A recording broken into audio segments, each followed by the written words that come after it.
debt update. Hey y'all, welcome back to the channel. If you are new here, my name is Nikki. If you are returning, welcome back. So in this video, I'm going to be giving you an update on my credit cards because if you do not know, your girl is on a debt-free journey. Now, I've been on this debt-free journey since 2019, and I told myself that I was giving myself 5 years, and 5 years came and gone, and spoiler alert, I've added 6 figures worth of debt onto all of the debt that I already had by purchasing my first home in 2024. So this is the new house that I'm actually in right now. Currently, I have been just rebuilding my savings because I spent a whole lot of money trying to get this house. Damn near completed my savings. But now that I've gotten my savings at a point to where I'm comfortable with putting extra money towards the debt, I told myself in 2025, I want to get rid of this credit card debts because it is eating away my free money. But just a little background on how I got back into credit card debts, because your girl had paid all of her credit cards off. So once I paid all of my credit cards off, I realized that my credit score still wasn't the best. Mind you, I'm coming from a credit score in the low 500s. Paying off my credit cards put me at like the mid 600s, and that was just it because I wasn't using them, because I wasn't making any type of payments on them, because it was a zero balance. The credit score wasn't doing anything. Then I start back using them because I realized that my credit score was still kind of low, and I knew that I wanted to purchase a home, and I needed my credit score to get, a little bit higher so that I can get a better interest rate, maybe even a lower down payment and all of that type of stuff before I actually, really got into the home buying process.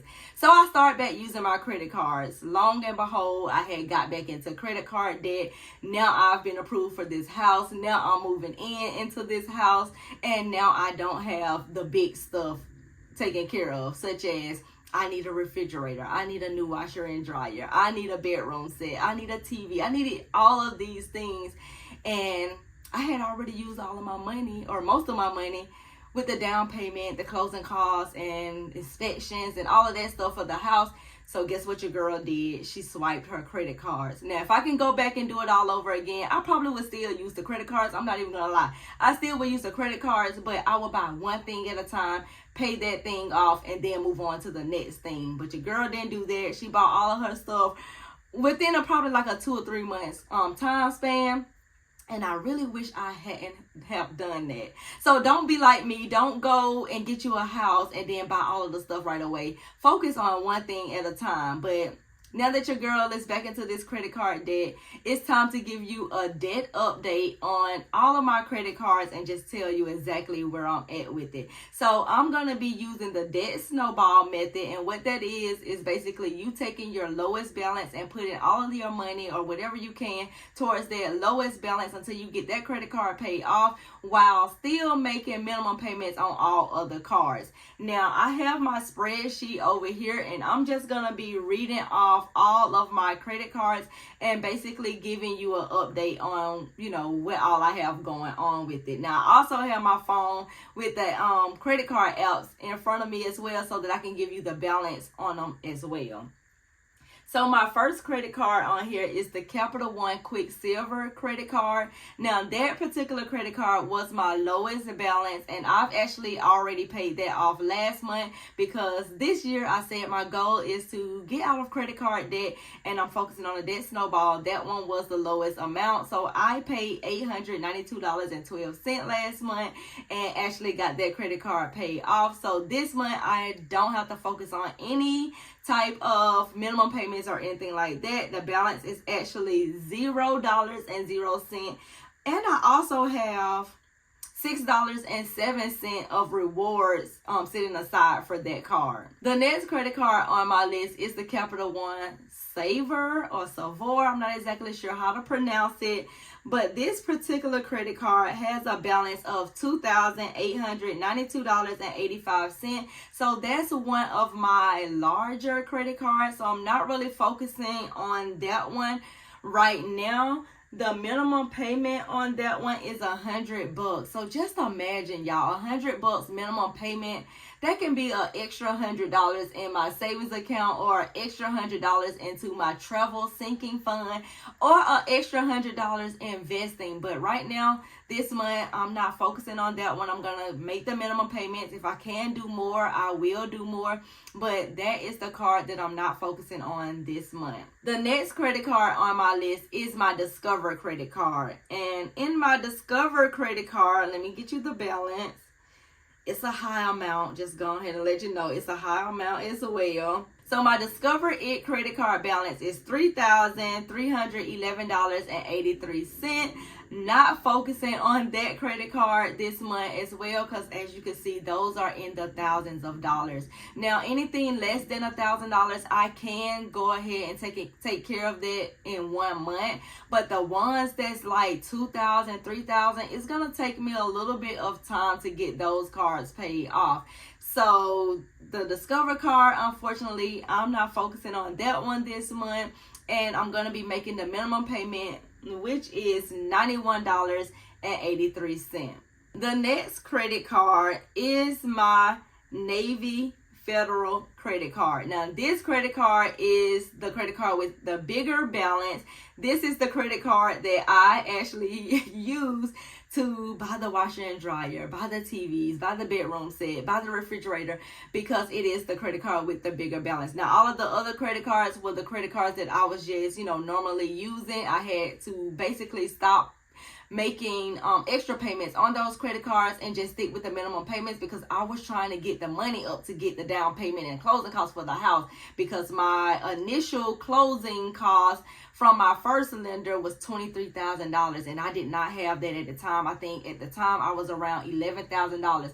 So I was just trying to do whatever I could, cut out whatever I could to save up to at least $23,000, because I did not know what another lender was going to tell me, or if they were going to tell me that I needed the same amount. So I wanted to get close to that number as possible, even though that lender told me that that's like a worst case scenario. And I didn't, when I closed on this house, I didn't have to spend $23,000, just in case you was wondering that. I didn't have to spend $23,000, but it was damn near that amount. So just keep that in mind. So the Navy Federal credit card is a $10,000 credit limit. The balance on this card is $9,560.31. The good thing about this credit card is that I actually share the cost of this credit card with someone else, and this actually comes out of our joint account with the mortgage and the utilities and stuff like that. So we just, whatever is left over at the end of the month, that money actually goes towards that credit card after the minimum payment is actually paid. So there's not like a whole lot that go over there. So that one is gonna take a little bit of time. That's gonna be the last card that I actually focus on, and that one's gonna take a little bit of time in order for me to get that one paid off.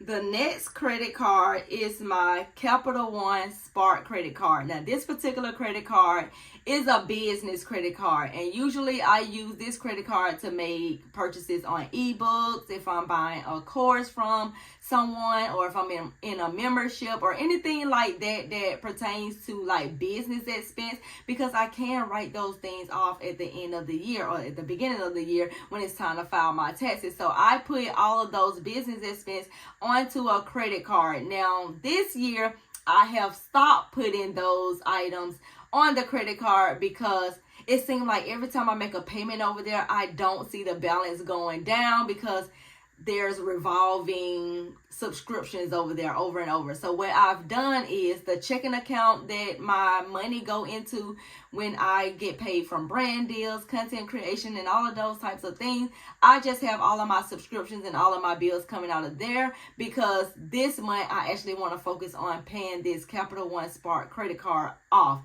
So I'm going to be using majority of the money that I make online, since it is a business expense, and I want the companies to see that I'm using the business money to take care of this card. And hopefully by the end of the month, because this credit card actually due date is February 28th, so I have a little bit of time. But the balance on it is $990.52. So I'm going to be putting all of the money that I make to the side. Once I set aside 25% for taxes, I'm going to be putting that money towards that credit card. And hopefully by the end of the month, I can get that credit card paid off. The next debt that I have is not actually a credit card, but it is a collections account. Now, some people tell you do not pay your collections because once they hit your credit report, it's already done the damage that it's gonna do, which is true. But if you are planning on buying a home and your collections, the amount is over $2,000, they're going to tell you to either pay it off or get on a payment plan. So that's the reason why I had to get on a payment plan in order to get the loan approved and actually get this house. So I have to pay $115 every single month until I get this collections actually paid off. Now, I'm just going to log into my collection company's website and I'm going to see exactly how much more do I owe on this debt. So on this collections, I owe $2,278.23. So not a whole lot, but still it's in those thousands of dollars. So I cannot really focus on that debt right now for us this month. I'm just only going to be making minimum payments when it comes to that. So now I'm going to take you over to my spreadsheet so I can actually show you me having all of this written in my spreadsheet so that you know that I'm going to be focusing on these items this month with paying off one credit card and actually making minimum payments on all of the other stuff that I got going on. So let me bring you right over here and show you what I'm talking about. So I don't know if you can actually see that right there. This says debt right here. And like I said before, Capital One, Quicksilver, that one is paid off. I paid that one off last month. And the Capital One Saver, that one is minimum payment $100. Discover, $91.83 minimum payment. Navy Federal, I have a dash through that one because it is actually taken out of the mortgage and utility payments that I pay with someone else. The next one is Merrick. I forgot to mention Merrick. Merrick credit card is a credit card that I also have paid off. However, being that the card is open, they charge me a $4 fee every month in order for me to just have this account open. Maybe I need to close it. I don't exactly know, but that's one of the credit cards I've had for a very long time. And if you know anything about credit, if you close this account, I'm going to lose all of that history and that may drop my credit score. The next debt is the collections, and that's $115 that I'm budgeting for this month. And then the Capital One Spark credit card is the one that I actually want to actually pay off, which is going to take $990.52 there. So now when we come up to the income section here, as you can see that I budget my paychecks at the lowest amount that those paychecks is going to be, which is $2,000, and I get paid 2 times this month. And then this is what I actually had remaining from January. Now, whatever money that I make in February, I'm going to put it right here, but it's definitely going to be going towards that credit card that I want to actually pay off. So that is my credit card debt update. If you are interested in the budgeting spreadsheet, I will link it down below, and I will see you guys in the next video.